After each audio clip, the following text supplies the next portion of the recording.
Now you finished, and I'll talk now.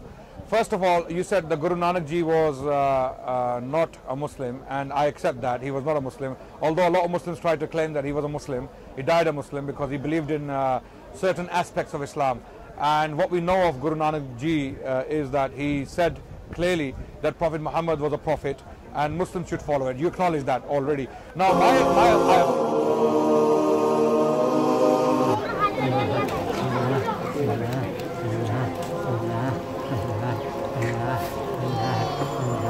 words fail me. I don't know what to say.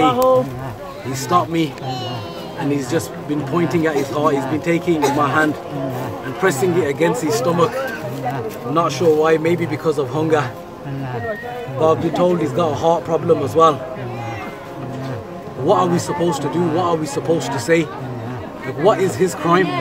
What has he done to deserve this? What has he done to have his home burnt down? To have his family slaughtered? To have everything he knows taken away from him?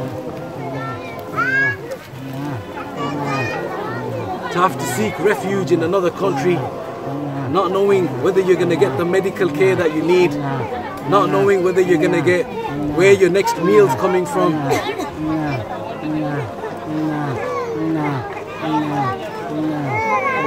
The only thing that's on his lips is Allah, Allah, Allah.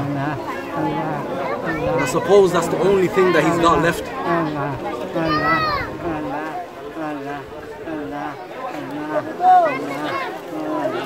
I don't know what to say. I don't need to say anything. Just do whatever you can to support them and to help them.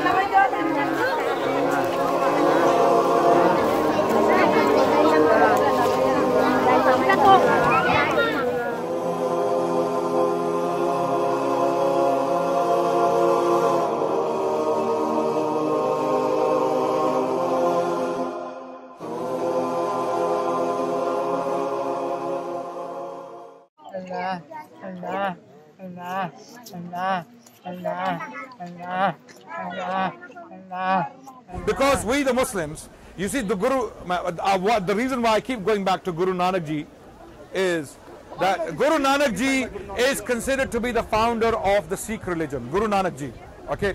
He was a man who was born in a Hindu family from the Kashtri background, okay? And he was born in the territory of Pakistan, in the Punjab region. He was born in Pakistan, Guru Nanak Ji. And he was a strict monotheist. I'll come back to you. I'll come back to you. One second. Just give me 1 minute. So Guru Nanak Ji, you need to let me talk. Yes, Raj, you will. Come on, can I finish my point? Can I finish my point? You want me to be the abrasive Raj or the nice Raj? I've got a split personality. I can Raj, troll hard, can I finish? And I can be very nice. Can I finish my point? How you treat me is how I treat you. Okay, can I finish my point? Yeah, I'll be nice. Thank you, Raj. Thank you. Let me talk Yeah, for 15 Guru Nanak Ji, in clear words, said that Prophet Muhammad was a prophet of God. Guru Nanak Ji said that. And my request from the Sikh community is that if you are truly Sikhs, and I believe you are, okay, and if you truly love Guru Nanak Ji, and if you truly follow him, then Guru Nanak Ji said Prophet Muhammad was a prophet of God. And if Guru Nanak Ji is telling the truth, if he is right in what he is saying, then Sikh religion as we know it today cannot be from God, because Prophet Muhammad was the last prophet of God, as he himself said it. And Guru Nanak Ji said that he was a prophet. You see the contradiction? You see, if the Sikhs really want to follow Guru Nanak Ji, then they must follow Prophet Muhammad. Okay? If they don't want to follow Prophet Muhammad... I'm going to convert my Sikh brother. It's never going to happen. Maybe one Sikh that's converted. How do you know that? There are people watching out there. They may be thinking. Dude, let me just say something. For me, I've never contested any of this. I've said to you, even over there, I just said it, that I believe that Islam has a lot of truth in it. But I feel you think Guru Nanak Ji said he was a prophet of God? Yeah, I've even said that. I would never have not said it. So that's why I call him a let's talk about the implications. If Prophet Muhammad is a prophet of God, what does that mean, Raj? You need to let me talk, man. You want me to become yeah, sure, please. But Raj, can we have a conversation, please? I know, but you need to let me talk. Can you respond to me as well then? You're over talking me. I'm yeah, sitting here. Please do talk. Please do talk. But I have a question. If Prophet Muhammad is a prophet of God, what does that mean? We believe, I believe, and I there is a lot of flaws in Islam, but we do believe that there's truth in it. Yeah, can you not understand that concept? But Guru Nanak Ji didn't say that. No, it doesn't matter what you think Guru Nanak Dev Ji said. Well, what did he say? Let's talk about it. That Islam, if you're, he said be a good Muslim, be a good Hindu. Did he say Prophet Muhammad was a prophet of God? He said Prophet Muhammad, he was prophet of God. What does that mean? Let's talk about that statement. If Guru Nanak Ji said Prophet Muhammad is a prophet of God, what does that actually mean? Hold on. But what did I say to you? Yeah. I believe there was corruption, in the hadiths. Who cares what you believe? Guru Nanak Ji is bigger than you, right? Right, Guru Nanak has criticized Islam as well. Not Islam, Muslims. No. Guru Nanak Ji criticized. I'm not saying Guru Nanak Ji was Muslim. No, but you're saying he's telling. I am not saying Guru Nanak Ji was a Muslim. If his ultimate belief in reincarnation is completely against Islam, why would he tell Sikhs to become Muslims? You tell me then why Guru Nanak Ji is saying he's a prophet of God when he himself is not following him. I can believe that Muhammad was a prophet of God. I can believe Jesus was a prophet. I don't believe Jesus was a son of God like Muslims do. I believe he's a prophet. No, we don't believe that. We don't believe he was a son of God. I don't either. I believe he's a prophet. So I can believe that, It doesn't mean that everything that Prophet Muhammad did or said, he was an infallible man to me. Right, okay. He might have made mistakes. The hadiths, in my opinion, are factually incorrect in certain places and may have been altered for political reasons. I understand. So for me, when Guru Nanak Dev Ji is saying that Muhammad is a prophet and follow Muhammad, he's saying to the Muslims to follow Muhammad, not to anybody else. He's telling the Hindus to be Hindus and he's telling the Christians to be Christians. It's hard for Muslims to understand, but Sikhs don't believe in heaven and hell like you do. We believe everyone can attain heaven. You even if I criticize you, I think you're a bad person or I don't agree with Islam, it's your deeds that are going to send you, not your faith. Sure. Yeah. So this is a hard concept for non-Muslims for Muslims to understand. Because when I say I criticize Islam, they probably think I'm saying you're going to hell, like Christians say. I don't say that. I believe you can go to heaven. You can go to heaven for your deeds, not for your faith. But I truly believe that the Quran and the Hadiths and something has happened along the way, for political reasons, for mistranslations, that the Quran and the Hadiths are not 100% correct. And I believe Guru Nanak Dev Ji knew that as well. And this is why he criticized Islam as well. Okay, now you finished and I'll talk now. First of all, you said the Guru Nanak Ji was not a Muslim, and I accept that he was not a Muslim. Although a lot of Muslims try to claim that he was a Muslim, he died a Muslim because he believed in certain aspects of Islam. And what we know of Guru Nanak Ji is that he said clearly that Prophet Muhammad was a prophet and Muslims should follow it. You acknowledge that already. Now my problem with this notion is that if Guru Nanak Ji is Jag Guru, to translate it into English, that means Guru for the whole world or Guru for humanity. That's what Jag Guru means. Okay. Okay. So if Guru Nanak Ji is Jag Guru means Guru who came for the whole world. Okay. If that's the case, then Guru Nanak Ji making the statement that Prophet Muhammad was a true prophet of God. Okay, Raj, are you listening? Are you listening? Yeah. So, Raj, Raj, are you listening? Yeah, like I was listening. Please. Okay. So, if Guru Nanak Ji came as Jag Guru, which means Guru for the whole world or Guru for humanity, then why is he telling the Muslims to remain Muslims, follow Muhammad if you want to be successful? It doesn't make sense. It's like Prophet Muhammad coming to people and saying, I am a true prophet of God, follow me, you will have success. And also those who are Christians, follow Christianity, you will also have success. You will also have success if Jews remain Jews, and if you become good Hindus, for example, follow your scriptures, you will. What's the point of Prophet Muhammad coming and preaching in the first place? Just like that Guru Nanak Ji, if he's saying follow Muhammad, follow him if you want to be good, if you want to be successful. Yeah. So that means Guru Nanak Ji didn't come for the Muslims, right? He came for everyone. If he came for the Muslims, also, then why is he telling the Muslims to follow Muhammad? Can I reply? Yeah. It's a concept that I think non-Muslims or non-Sikhs cannot understand or get their head around, because the concept of Sikhism is universal. We believe there's truth in all religions. Yeah, we just believe our particular way is the best path. It doesn't mean a Muslim doesn't have truth within their faith, or a Christian. Yeah, so universal truth. Yeah, Guru Nanak Dev Ji could never have been a Muslim or never become Muslim, because the one thing is his philosophy for the afterlife was reincarnation. So that in itself is completely contradictory to Islam. Now, I never claimed he was a Muslim. I know, but some people say he's Muslim, but he could never be Muslim. I know better. And he also said that, you know, Hindus should be good Hindus. The whole point of the philosophy was that you should practice your faith. Yeah. Then he was not Jagguru, was he? You should practice your faith. Yeah. Remember, he did criticize the bad points. There are bad things in Islam. If you have good health, and you've made £1 million by hard work, and you want to teach others how to have good health and make £1 million within a year, okay? Are you going to go and tell them, those who are, doing a rubbish job at whatever they do? Are you going to? Doing rubbish job. Okay. So this is the difference. You're not understanding the concept. Because I believe you can go to heaven. You're just slightly. No, Guru Nanak Ji could have said, "Oh Muslims, your prophet was a good man, but his teachings are imperfect. Now follow me. I'm the Guru. I am the Jagguru." Guru Nanak Ji never. What would have happened to him? What would have happened to him under Islamic rule? What would have happened to him? He said he was a prophet. What would have happened to him? He would have been executed. That's your assumption. That's my assumption. That's your assumption. Okay, because I'll tell you many more people who preached a lot more extreme things than Guru Nanak Ji were not executed. In fact, Guru Nanak Ji was well respected even in the Muslim community. And this shows even Guru Tegh Bahadur, when he was on his way to meet Aurangzeb, according to your history, he stayed with a Muslim. Right? So all these things are there. Okay, Islam is there in the Sikh religion cannot be separated from Islam. It is impossible. In the Guru Granth Sahib, you read Baba Farid's poetry as your scripture. Baba Farid. So this actually disproves your point. It doesn't. It doesn't disprove my point. That Islam is completely wrong, like the Christians do. Right. I'm telling you, there's elements of truth. In fact, we believe it so much. So why don't Sikhs follow Baba Farid's religion? In our book here, in our Guru Granth Sahib, I don't want them to convert. By the way, I don't mean to. I'm not asking all the Sikhs to convert to Islam. Don't get that. Okay.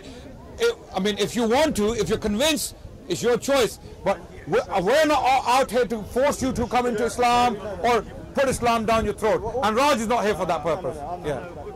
In case the Sikhs, but the thing is, you have to understand. What I want to do here is just put a shout out to basics of Sikh to please come down and really clarify this. I'm doing my best under limited knowledge. We had this discussion with Jagraj, by the way. I know he's. Jagraj has passed away, sadly passed away, and we were very saddened by that. Seriously, even among the Dawah guys here, we remembered Jagraj in good words, and we believe he was a good guy. And he even spoke to me on the phone. He called me. And he said he was going to have a discussion with me, and that unfortunately never materialized because he fell ill. And I would invite anyone from the basics of Sikhi or any Sikh brother or sister out there to come and talk to us about these issues. About theology. Let's talk about it. Let's open up to the world. Let the world see that we are able to have decent discussions and reach conclusions. Yeah, he's recording. Yes. This guy has edited my video. Have a go afterwards. He's the worst editor and worst filmmaker. If he's here, security needs to be around him. He's machine edits out sound. Okay. This guy's alright. Halfway to misery. So not halfway to mercy. Halfway to misery. So I want to continue all of these stories that are made up about the murder of Guru or the execution of Guru Tegh Bahadur, okay, by the Mughals. Okay, or even the killing of the Guru's sons, Guru Gobind Singh's sons in battle. Two were killed in battle. Other two were allegedly put alive in a wall by the Muslim governor of Sirhind, Wazir Khan. Wazir Khan, yaar, you keep saying his name wrong. Wazir Khan. So much, okay. I can't say his name. I do on purpose. Or Raj, kuch sikh la yaar. No. I can't say his name, man. Every time I say it, I just spoke Punjabi, by the way. Okay. I know Raj. I know the Punjabi language. It's a beautiful language. He's a Punjabi like me, man. That's where the passion is coming out. I went up to Mansouri here. You know Mansouri hates the word Punjab. So I went Punjab. Because on the day here, when I first met him, I'm proud because Punjab, during the Mughal period, he doesn't like it. So when I met him today, I didn't even say hello. I said Punjab. Because Punjab was a rival to Bengal. Mansoor is from Bengal. I know, he triggered. Okay, no. Because the Punjab region was a rival to the Bengal region in agriculture. These were the two most richest provinces of the Mughal Empire agriculturally. These were the breadbasket. That's why the Sikhs were taken so seriously by the Mughals when they posed a threat. When the Sikhs rose and caused trouble in the Punjab region, the Mughals wanted to suppress it so that they can have stability in the region that was providing bread for the empire. Can we go back to the science of the hadith that we originally... Well, you don't know anything about it. There's no point of discussing it with you. You've not You don't... You said... Let me put the question to you one more time, yeah? So get it on there. Trigger warning, please. Hey, can you put trigger warning on there? Can we have a discussion on Janam Saki? Can we have a discussion on Janam Saki? Oh no, can I just ask you one question? Can we have a discussion on Janam Saki? One question again. I'm trying to ask you, if Muhammad is in a room by himself with Aisha... I've already answered the question. No, you haven't. You keep repeating it, and repetition is not going to... No, I'm trying to ask, let me just one more time to clarify, because that's what I've been going. Is this the last time then? The last time. Muhammad is in a room with Aisha by herself, yeah? Aisha is infallible. She's a human being. You can make mistakes. She also has kind of a little bit of a problem with Ali and some other people. So she might have political motives to kind of distort text. Muhammad, for argument's sake, is perfect. This is for argument's sake. I don't think he is, and he's having revelations from God. He then says to Aisha, "This is what God said." She then walks out. There's no third party in the room. So you don't know anything about our religion? All I'm trying to just answer me. You don't know anything. Why would you ask a question? So let me correct you. That's not the case. That never happened, Raj. It's hypothetical. But how many narrations are from Aisha by herself with Muhammad? Okay, very good point. Very good question. Okay, wait. So it did happen. First of all, the revelation was not delivered. Okay. Was she in a room by herself at some point? And then done that narration afterwards? There were many wives of the Prophet alone with him in the room. By the way, gurus had multiple wives. You didn't know about that. You didn't know. You were talking about polygamy previously. Yeah. Gurus had multiple wives. So Sikhs have, I never disagreed. I said the reason for polygamy. Muslims believe in polygamy because they believe that men are carnal and that they crave women. No, that's a lie. This is what Mansoor said. I believe what Mansoor says is not Islam. What Mansoor says, Mansoor is a human. He can have his own understanding. You told me he's the best debater here. This is what he said. I said he's one of the most. I said, Raj, hold on. Raj, you conflate terms with each other. When I say best, that means perfect to you, right? Can I just explain? Yeah. I don't have a problem with polygamy if in wartime. If Mansoor said that, I don't believe you understood Mansoor. I don't think Mansoor. Content for everything. Can we edit it in? When Mansoor said that men are more carnal. Edit. Can I just say something here? I have no issue with men having multiple wives. So why did the Gurus have three? Why would? At that time we had a population that was so small that there was no other way. Gurus wanted to reproduce. We want to reproduce. I have no issue. I would have 4 wives. Okay. Yeah. But if we have a situation where it's just the reason why you have it all year round and forever is for the reasons that you have a inclination. Now, Raj, before let's talk about the 70% now, but let's sit over there where it's a bit more kind of chill. Let's do it afterwards. Let's finish this one now. But the final point I want to make is, before we talk about other religions, it's best to study our own. Okay, I want you to go away and study Sikh sources carefully. Right? Study where they come from, study where the stories come from, the detail about the Guru's sons being killed and what they said to their grandmother and what the grandmother said back to them. All these stories the Sikhs are telling in the temples to their masses, to the audiences. Where did the stories come from? Who is narrating these stories? What are the sources? How do we know they're true? Okay, Raj, because you do the drawings doesn't mean they're true. Okay. I'm the wrong person. Thanks. Nice talking to you. Let's talk afterwards again. Okay. What's this? Yeah. That's Guru Gobind Singh? No, Guru Tegh Bahadur being killed. Okay, do you think, Raj, okay, can you go back to that picture? Go back to that picture, Guru Tegh Bahadur ji.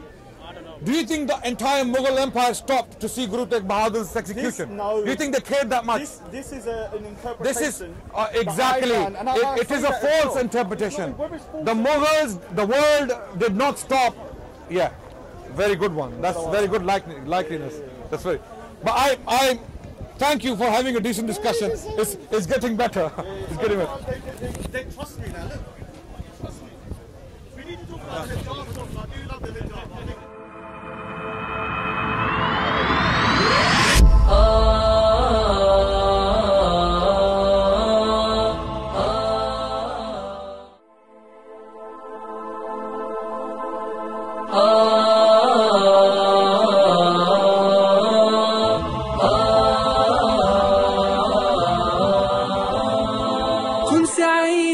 كن فريدا عش بفخر في الحياة لا تبالي